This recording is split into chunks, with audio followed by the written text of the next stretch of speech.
flashing lights behind you, maybe even a siren, telling you to pull over. You're busted. Now, it's happened to all of us, right? The results of the forthcoming interaction haven't been determined yet. Some cops are going to give you a ticket no matter what. Others, and I would say most, can be persuaded so that you can get off scot-free. Now, I consider myself a good driver, but some people think differently, mainly cops. I've been pulled over 5 times in the last 2 years, but I've gotten 0 tickets. And what follows are some of the tools that I've used in order to do that. So you do one thing wrong per mile that you drive that you can be pulled over for, right? So eventually it's going to happen to you. So listen up and listen good and thank me later. And when you want to thank me, remember, I like chocolate and shiny things, right?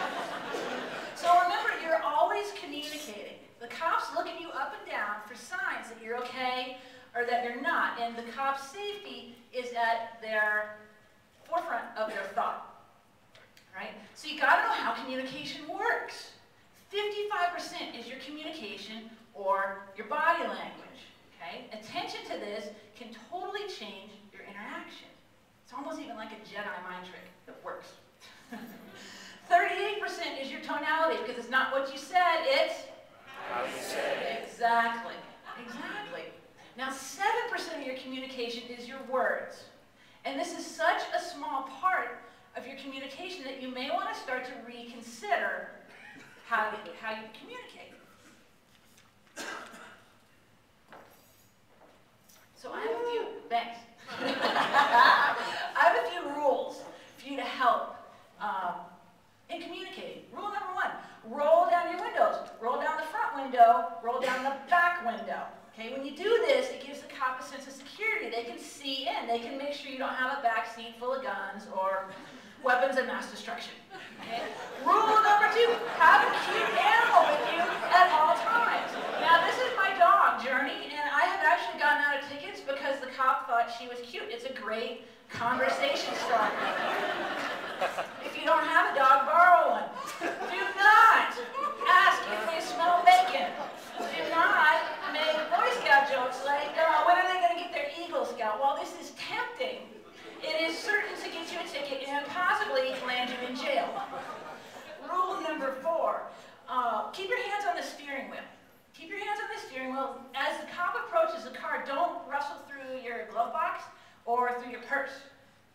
They think you're looking for a gun. For all they know, you're the next mass murderer that they're looking for.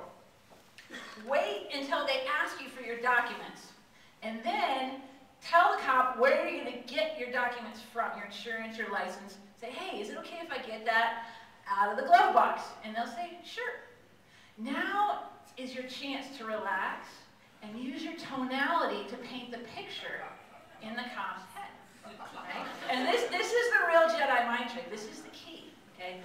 Anytime you communicate with anyone, you're painting a picture in their mind. Pictures lead to feelings, so paint the picture of you going slow.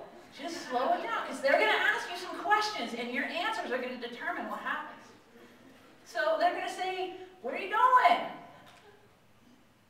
Do you know how fast you're going? And do this. Just say, oh no. I was just poking along. Back to older. Right? So it's up to you to guide and direct this interaction. Right? Get good at this stuff. There's no need to roll the dice, okay? Because it really works. Okay? And if you're trying everything and nothing's working at all, just cry. So that's what I have. If you have questions, find me afterwards. And thanks a lot.